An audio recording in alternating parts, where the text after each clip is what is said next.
अस्सलाम वालेकुम। Social media पर इस वक्त जो टॉप ट्रेंडिंग टॉपिक है वो है बिलाल पाशा का। बिलाल पाशा हैं कौन?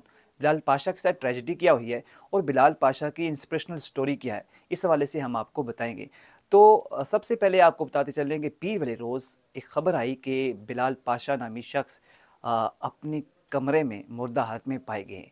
तो ये ख़बर आनी थी, जिसके बाद सोशल मीडिया पर इनके हवाले से मुख्तलिफ़ किस्म की जो पोस्टें हैं वो गर्दिश करने लगी। ट्विटर पर टॉप ट्रेंड बन गया, फेसबुक पर हर दूसरी पोस्ट जो है उनके नाम से थी, टिकटॉक पर जो है वो ये वायरल हुए। इनकी तस्वीर लगा कर लोगों ने मुख्तलिफ़ किस्म के जो हैं वो टिकटॉक बनाए।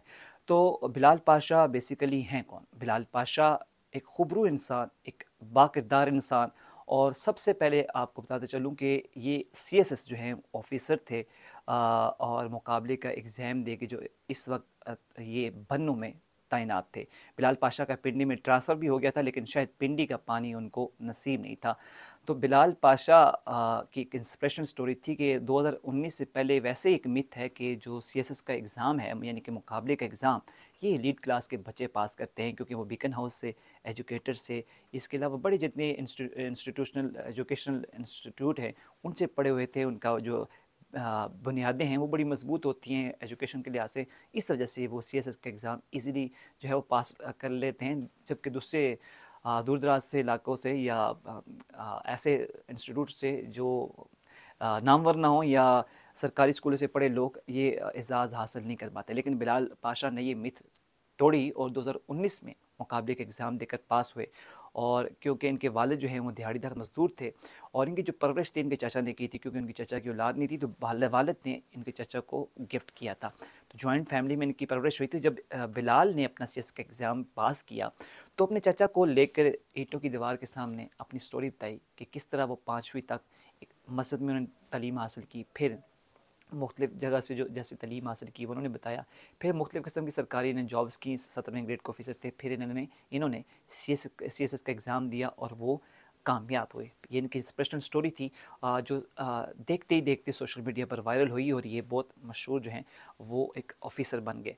इसके बाद ये हम टीवी के मॉर्निंग शो में आए और अपना बैकग्राउंड बताया, अपनी स्टोरी बताई, जिसकी वजह से लोगों के अंदर मज़ीद इंस्पिरेशनल जो इंस्पिरेशनल स्टोरीज़ हैं इनके हवाले से वो लोग जान सके, और लोगों ने काफ़ी इंस्पिरेशन इनसे हासिल की। इनके देखा देखी पर या इनके रास्ते पर चलते हुए कई लोगों ने सीएसएस के एग्ज़ाम भी अटेम्प्ट किए और कई लोग कामयाब भी हुए। तो बिलाल पाशा की स्टोरी थी।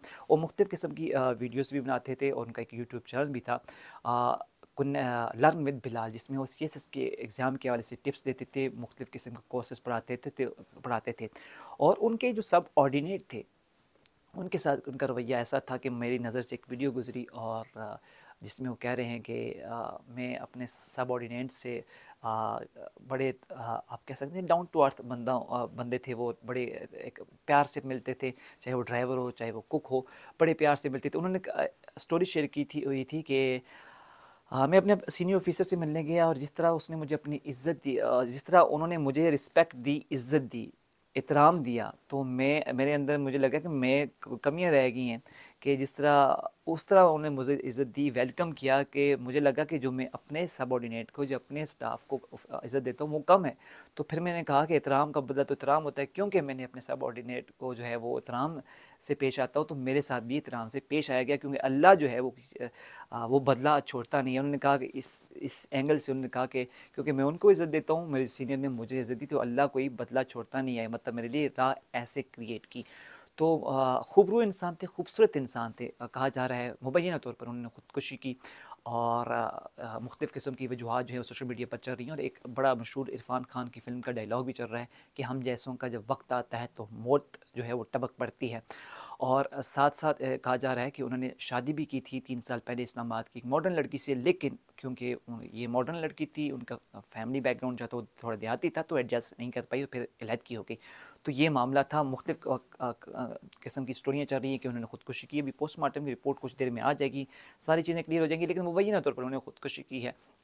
और कहा जा रहा है कि उन्होंने ख़ुदकुशी की है, जिस तरह वो अपने कमरे में मुर्दा हालत में पाए गए। तो उस हवाले से मैं आगे चल के आपको बताता हूँ कि ये कैसे लोगों ने इनको ट्रेस किया, कैसे इनकी बात हुई वालिदैन से।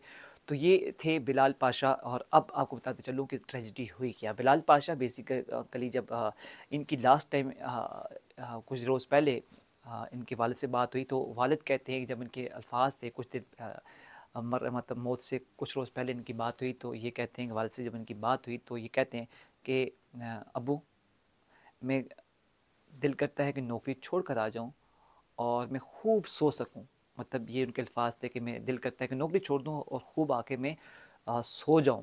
तो कहीं ना कहीं आपके चल रहा होता है कि कहा जाता है कि जब बंदे के जब वक्त करीब आते हैं मरने का, तो ऐसी सिचुएशन उसको नज़र आती है कि यार ऐसी कि वो अब दिन नींद सोने जाता है। तो ये एक वहाँ से एक आप कनेक्शन जोड़ सकते हैं कि उन्हें कहीं ना कहीं वो चीज़ें डॉट्स जो है वो मिल रहे थे।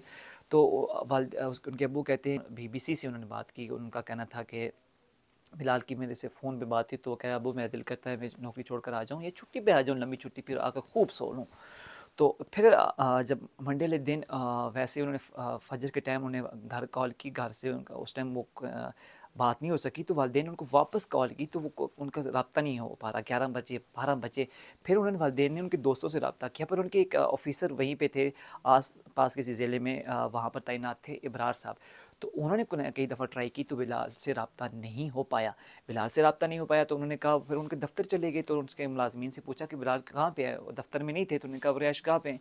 तो वहाँ पे उन्होंने जो उनके साथ अमला था उन्होंने कहा कि बिलाल साहब, तो हम काफ़ी देर जो है वो दस्तक दी, लेकिन वो उन्होंने दरवाज़ा नहीं खोला। फिर जब उन्होंने दरवाजे को तोड़ने की कोशिश की तो दरवाज़ा नहीं टूटा। फिर वो स्टोर के ज़रिए वापस आए, वहाँ से वो देखे थे, जब अंदर आए तो बिलाल जो थे वो मुर्दा हालत में पाए गए थे। और ये एक ट्रेजिडी थी कि जब ये ख़बर सोशल मीडिया पर फैली, तो वो बिलाल के हवाले से, क्योंकि खूबसूरत इंसान थे, एक इंस्पिरेशनल स्टोरी थी उनकी, एक बैकवर्ड इलाके से आए थे लेकिन अपना नाम बनाया, मकाम बनाया, अपने किरदार से, अपनी पहचान से लोगों को तालीम दी, लोगों को इंस्पायर किया। एक डाउन टू अर्थ इंसान थे कि पूरी पाकिस्तान में ये ख़बर जो है वो जंगल की आग की तरह फैल गई। लेकिन डिप्रेशन कहा जा रहा है कि वो डिप्रेशन के थोड़ा शायद उसके शिकार थे। लोग कह रहे हैं कि वो नहीं थे, लेकिन कुछ जगह पे ये कहा जा रहा है कि वो डिप्रेशन का शिकार थे। इससे पहले मौलाना तारिक मीर साहब की बेटी भी वो डिप्रेशन की वजह से उन्होंने खुदकुशी की। और ये दूसरा वाक़या है कि लोगों में डिप्रेशन का रुझान क्यों बढ़ता जा रहा है। मतलब मौलाना तारिक मीर की फैमिली जो है वो लीड क्लास से ताल्लुक़ रखती है, और ये एक सीएसएस के मतलब ऑफिसर थे। हम समझते हैं कि या वो बड़ी फैमिली से है, वो उनको तो खुशियाँ होती हैं, या ये अफसर बनना है, इसको सब कुछ मिला होता है, ये खुश होगा। लेकिन जो डिप्रेशन होती है वो अंदर अंदर से आपको दीमक की तरह काट रही होती है, चाट रही होती है।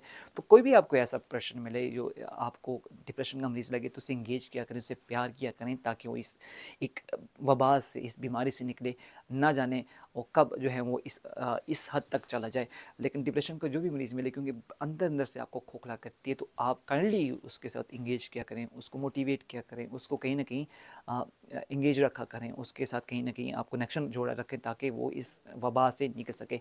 अल्लाह ताला बिलाल पाशा के दर्जात बुलंद करे, उनके फैमिली को इतना बड़ा सदमा जो है वो बर्दाश्त करने की हिम्मत और तौफीक अता फ़रमाए।